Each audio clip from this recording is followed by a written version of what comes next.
Assalamualaikum kawan-kawan. Bertemu kita dalam siri kedua iaitu Nabi Idris alaihi salam.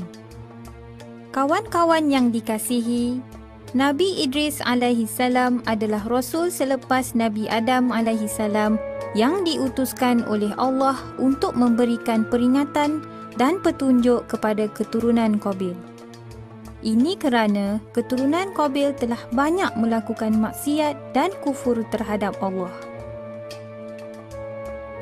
Nabi Idris sangat berani dan gagah di dalam menjalankan tugas dakwah yang diamanahkan oleh Allah Subhanahu wa taala kepadanya.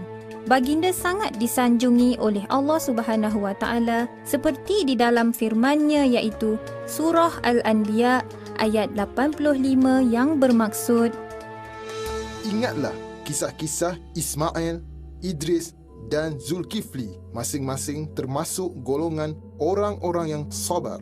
Martabatnya tinggi seperti mana yang dinyatakan dalam surah Maryam ayat 56 dan 57. Dan ceritakanlah, yakni hai Muhammad, kepada mereka kisah Idris yang tersebut di dalam Al-Quran. Sesungguhnya ia adalah seorang yang sangat membenarkan dan seorang Nabi. Dan kami telah mengangkatnya ke martabat yang tinggi. Surah Maryam ayat 56 hingga 57.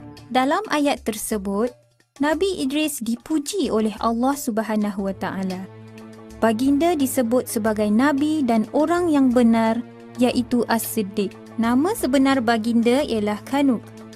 Baginda adalah keturunan Nabi Adam AS yang pertama menerima tugas sebagai Nabi. Nabi Idris merupakan orang pertama yang boleh menulis menggunakan pena. Baginda juga orang pertama mengajar ilmu politik peradaban dan menetapkan perancangan pembangunan kata. Bahkan, baginda juga orang pertama menggunakan kulit sebagai pakaian berjahit. Ketika berusia 82 tahun, baginda telah diangkat ke sisi Allah. Baginda diangkat ke syurga kerana amal ibadahnya yang banyak diterima oleh Allah setiap hari. Tahukah kawan-kawan tentang peristiwa tersebut? Kisahnya bermula apabila malaikat maut iaitu malaikat Israel meminta izin daripada Allah mengunjunginya.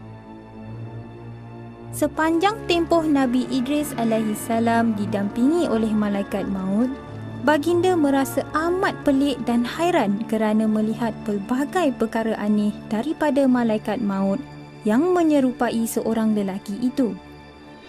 Nabi Idris alaihi salam bertanya, siapakah kamu yang sebenarnya? Malaikat maut menjawab, saya adalah malaikat maut. Nabi Idris bertanya lagi, apakah kamu akan mencabut nyawa setiap orang? Ya. Setelah beberapa ketika bersoal jawab di antara Nabi Idris alaihi salam dengan malaikat maut, baginda meminta malaikat maut mencabut nyawanya kemudian menghidupkannya kembali. Baginda ingin merasai sakaratul maut. Dengan izin Allah, malaikat maut mencabut nyawa baginda. Kemudian, Allah menghidupkan kembali Nabi Idris. Kawan-kawan nak tahu tak apa perasaan Nabi Idris ketika nyawa baginda dicabut? Baginda merasakan seperti kulitnya disiat-siat dalam keadaan hidup. Rasa sakit yang dirasai ketika menghadapi maut itu lebih 1000 kali gandanya. Walaupun sebenarnya malaikat maut telah mencabut nyawa baginda dengan penuh berhati-hati. Kawan-kawan, bagaimana agaknya malaikat maut mencabut nyawa orang yang ingkar pada perintah Allah? Tentu lebih sakit, bukan?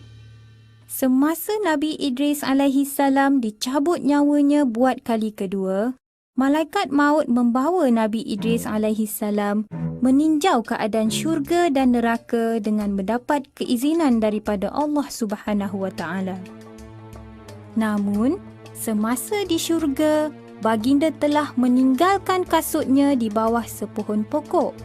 Apabila baginda keluar daripada syurga, baginda meminta malaikat maut menghantarnya semula ke dalam syurga kerana kasutnya tertinggal di dalam syurga. Nabi Idris telah dihantar semula ke dalam syurga oleh malaikat maut. Setelah mendapat kasutnya semula, malaikat maut ingin membawanya keluar. Tetapi Nabi Idris enggan keluar dari syurga. Nabi Idris berkata, Aku tidak akan keluar kerana Allah sudah berfirman, setiap orang itu pasti merasai sakratul maut. Sesungguhnya aku sudah merasai maut. maka tinggallah Nabi Idris alaihi salam di syurga buat selamanya sehingga dibangkitkan semula pada hari kiamat kelak. Kawan-kawan yang dirahmati oleh Allah, begitulah kisah Nabi Idris alaihi salam. Pengajaran yang kita dapat perolehi ialah Nabi Idris alaihi salam begitu ikhlas dan banyak melakukan amal ibadat kepada Allah Subhanahu wa taala.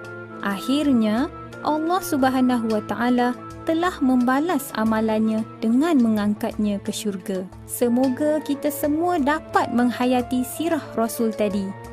Baiklah kawan-kawan, kita berjumpa lagi di siri 25 Rasul yang lain pula. Assalamualaikum warahmatullahi wabarakatuh.